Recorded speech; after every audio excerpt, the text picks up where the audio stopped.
Praise the lord. దేవునికి మహిమ కలుగును గాక. ప్రతిరోజు క్రమం తప్పక వాగ్దానాన్ని వీక్షిస్తున్న ప్రతి ఒక్కరికి యేసయ్య నామములో ప్రత్యేక వందనములు. సబ్స్క్రైబ్ చేసుకొని అనేక మందికి షేర్ చేసి దేవుని మాటల ద్వారా బలపరచండి.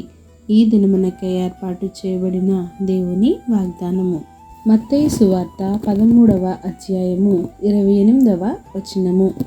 ఇది శత్రువు చేసిన పని అని అతడు వారితో చెప్పగా.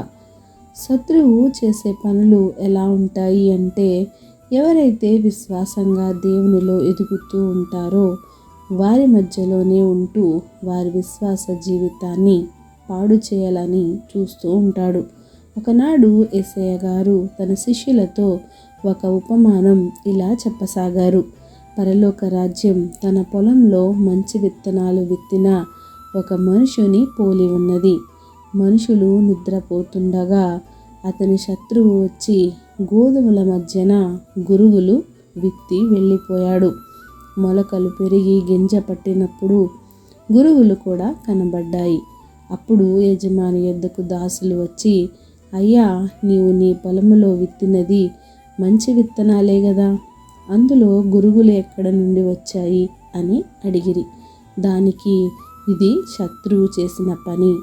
నిజమే, మంచి విత్తనములు ఉన్న చోటు గురుగులు కూడా పాతబడ్డాయి.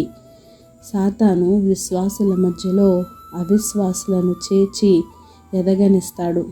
కానీ దాసులు వచ్చి, యజమానునిలో మేము వాటిని పెరికివేయమ్మా అని అడిగినప్పుడు, వద్దు, గురుగులను పెరుగుతూ వాటితో పాటు గోధుమ మొక్కల్ని కూడా పెళ్ళగిస్తారేమో, కనుక కోతకాలం వరకు రెంటిని కలిసి పెరగనీయండి.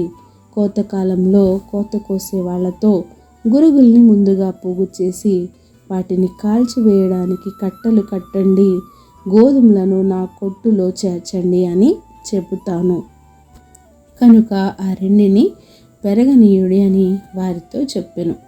ఈ లోకంలో అన్యులు, దేవుని నమ్మిన బిడ్డలు ఇద్దరూ కలిసి పెరుగుతున్నారు, జీవిస్తున్నారు.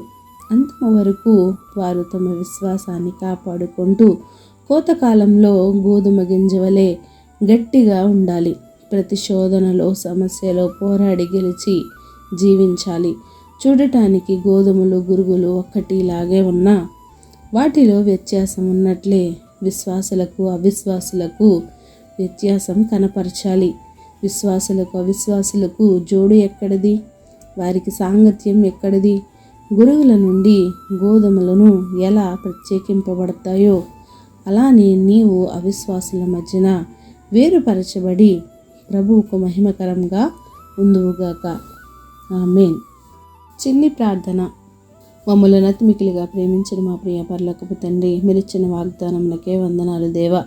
ఎవరైతే ఈ వాగ్దానాన్ని విన్నారో విని విడిచిపెట్టువారిగా కాకుండా వారి హృదయంలో నీరు కట్టి ఫలింప చేయండి. వాక్యానుసారంగా జీవించే జీవితాన్ని ప్రతి ఒక్కరికి దయచేయండి. అవును ప్రభువా, గోధుమ గింజ వలె మేము గట్టిగా ఉండి మా విశ్వాసాన్ని మేము కాపాడుకుంటూ మరణానంతరం వరకు మా విశ్వాసాన్ని కాపాడుకునే జీవితాన్ని మాకు దయచేయండి. ప్రార్థన అవసరం కోరిన ప్రతి ఒక్క బిడ్డని సమయంలో జ్ఞాపకం చేసుకోండి. స్వరూప గారి కుమారుడు సామ్యూల్ కిరణ్ రెడ్డికి మంచి జాబ్ను అనుగ్రహించండి. చరణ్ రెడ్డి స్టడీస్లో మీరే మంచి విజయం నా బిడ్డకి దయచేయండి. చక్రవర్తి గారి ఉన్న ప్రతి సమస్యను విడిపించండి. రాజేంద్ర గారికి ఉన్న అప్పుల సమస్యను, ఆర్థిక ఇబ్బందుల నుంచి విడిపించండి నాయన. ఇంకా ఎవరైతే ప్రార్థన అవసరాలు కోరారో ప్రతి ఒక్కరిని సమయంలో జ్ఞాపకం చేసుకోండి. మరి అమ్మగారి సిస్టర్ కిడ్నీ ప్రాబ్లం నుంచి మంచి విడుదలను దయచేయండి. అమృతారెడ్డి గారి తమ్ముడు నాగరాజు రెడ్డి గారికి మంచి ఆరోగ్యములు దయచేయండి. ఎల్లయ్య గారికి వీసా విషయంలో, అక్కమ్మ విషయంలో గొప్ప సహాయమును అనుగ్రహించండి.